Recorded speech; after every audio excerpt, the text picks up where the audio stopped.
Ini terkait dengan maraknya pemberitaan bahwasanya kediaman pribadi kita sempat digeledah terkait dengan adanya OTT di Provinsi Bengkulu, Pak.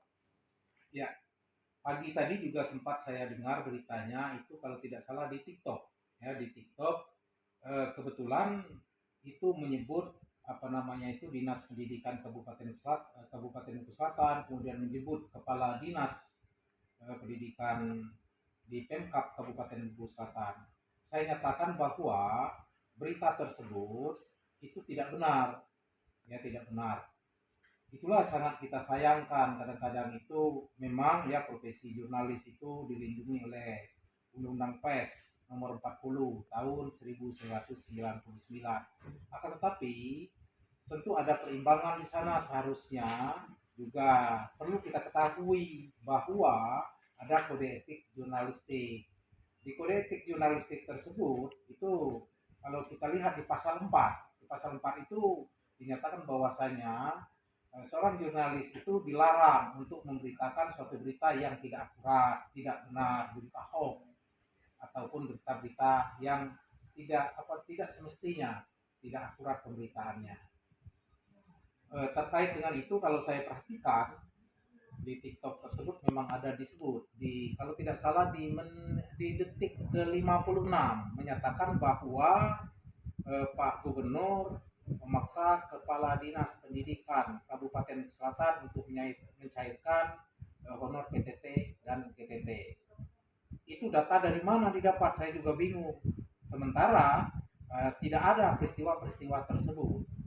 Selanjutnya tidak ada Pak Gubernur berkomunikasi dengan saya. Dan seharusnya juga pahami bahwa nomenklatur yang ada bahwasanya Dinas Pendidikan Kabupaten Bengkulu Selatan itu di bawah naungan Pemkab, sedangkan yang di bawah naungan Pak Gubernur itu adalah dinas provinsi. Gitu. Artinya Pak Kadis, itu ada informasi bahwasanya katanya di salah satu pemberitaan itu kita digeledah rumah dan ditemukan sejumlah uang itu sangat tidak benar ya Pak? Hoax ya, Pak. Ya, itu saya dengar juga itu kalau tidak salah di 1 menit 36 detik. Di 1 menit ke 36 detik.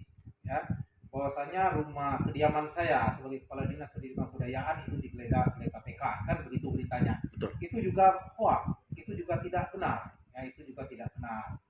Nah, seharusnya kalau kita perhatikan di pasal 10 kode etik jurnalistik itu menyatakan bahwa jika ada suatu berita yang terlanjur disampaikan tidak akurat, tidak benar dan hoax, maka semestinya yang harus dilakukan adalah pertama adalah mengklarifikasi atau merevisi berita tersebut serta meminta maaf dengan publik atas pemberitaan yang tidak akurat tersebut.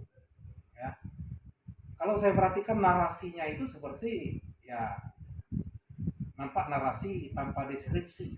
Tapi itu disebut berulang Pak. Bagaimana itu Pak? Itu berulang disebut itu kalau saya perhatikan ada 2 kali disebut ya. Ke menit ke detik ke 56 itu ada disebut bahwasanya Kepala Dinas Pendidikan Kabupaten Selatan itu diperintahkan mencairkan honor PTT GTT, itu sangat tidak benar. Kemudian di 1 menit 36 detik menyatakan bahwa Metro TV menyatakan bahwa rumah kediaman Kadis Dikbud Kabupaten Bengkulu Selatan itu digeledah oleh KPK. Itu sangat tidak benar, itu sangat tidak benar. Artinya kita berharap ini jangan sampai terulang lagi ya Pak. Pembelajaran Apa juga yang untuk kita media coba, Pak. Pak, terkait dengan berita yang keliru ini, Pak? Ya kalau saya mengharapkan kita ada etik apapun itu ada etik. Saya sebagai orang yang bekerja di pemerintahan ada etik, jurnalis juga ada etik. Jika memang itu salah, saya kira tidak ada salahnya untuk meminta maaf. Karena pagi tadi itu saya sempat direkodkan juga oleh eh, apa namanya itu oleh pertanyaan-pertanyaan para guru, telepon pegawai-pegawai Dikbud, kemudian keluarga-keluarga saya. Mereka mempertanyakan tentang berita itu juga sempat heboh di Dikbud Kabupaten Bengkulu Selatan atas berita tersebut. Itulah dampaknya. Padahal seluruh berita yang disampaikan pagi tadi ya melalui TikTok itu yang menyangkut Dikbud pendidikan Dinas Pendidikan Kabupaten Bengkulu Selatan, itu saya perhatikan tidak ada yang akurat dan tidak ada yang benar, ya. Oke, kalau apa namanya itu, kalau kita berjiwa besar, kita kembalikan saja. Ini bukan perkataan saya, tapi perkataan dari kode etik jurnalistik itu sendiri. Coba dicek di pasal 10. Ya, di pasal 10 itu, jika terjadi pemberitaan yang hoax, terjadi pemberitaan yang tidak akurat, terjadi pemberitaan yang apa namanya itu tidak benar, maka yang harus dilakukan apa? Kata pasal 10, bukan kata Pak Huswijaya, kata pasal 10, dia pertama, media tersebut harus meminta maaf, mengklarifikasi, harus merevisi berita tersebut. Kemudian serta, ya kan, ada kata serta meminta maaf dengan publik, ya, serta meminta maaf dengan publik. Karena ini secara personal kita dirugikan ya Pak. Ya, secara imaterial, secara Nama baik ya Pak. Ya jelas saja saya dirugikan, karena saya punya keluarga, saya punya anak, punya bawahan, dan juga punya atasan yang semuanya mempertanyakan tentang kebenaran berita tersebut. Dan kebetulan kemarin dan hari ini saya kan ada urusan dinas di luar, ya, ada urusan dinas di luar.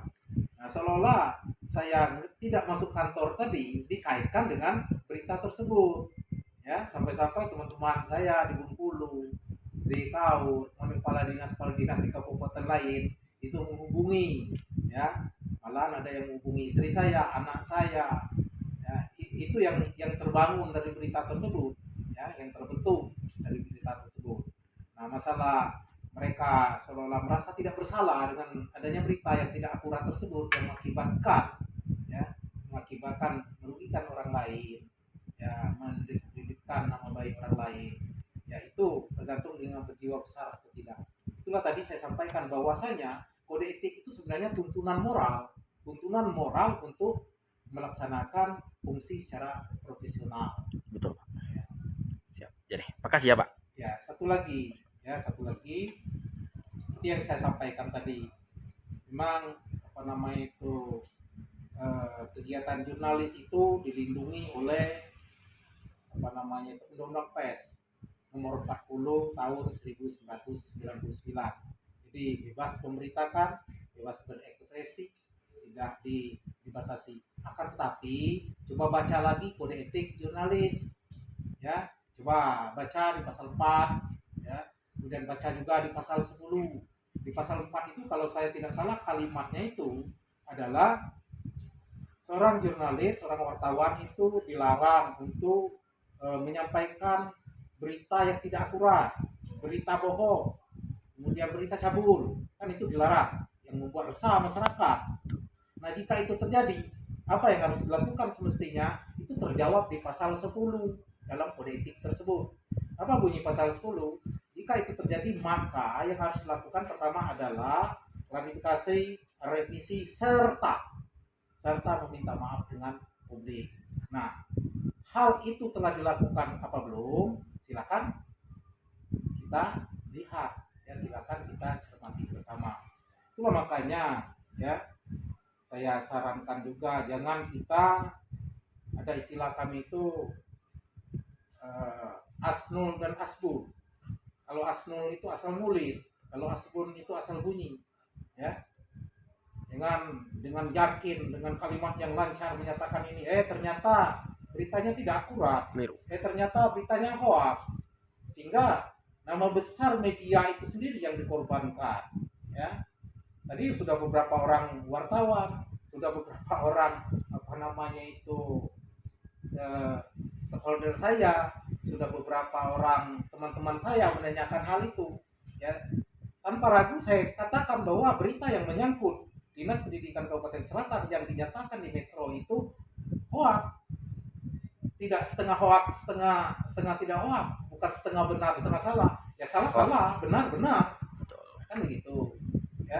Siapa? Kalau saya sudah terlanjur memberitakan orang lain, sudah terlanjur mengasumsikan orang lain ternyata itu tidak benar, maka tuntunan moral yang ada dalam kode etik kepala saya saja itu menuntun saya untuk meminta maaf, ya, karena itu telah merugikan pihak lain. Pak, kemudian apakah ada klarifikasi dari televisi ataupun perusahaan pers yang menyeret nama kita bahwasanya ada OTT di kediaman pribadi kita, Pak? Iya. Tadi jam 16 pukul 16.20 kalau tidak salah saya dapat informasi bahwasanya ada ralat berita, ya, ralat berita bahwa yang dimaksud kepala dinas Kabupaten Bengkulu Selatan itu adalah kepala dinas pendidikan provinsi, ya, jadi jauh sekali, ya, ada satu di bawah naungan provinsi, ya, satu di bawah naungan Pemkab kabupaten, jauh sekali. Cuman nampaknya tidak ada permohonan maaf dengan publik. Saya tidak mengatakan mohon maaf atau tidak mohon maaf itu salah. Ya silakan nilai sendiri. Ya silakan nilai sendiri. Saya juga tidak menuntut permohonan maaf kok. Ya, penting kita sama-sama tahu bahwa secara faktual berita tersebut tidak benar. Ya, tidak faktual.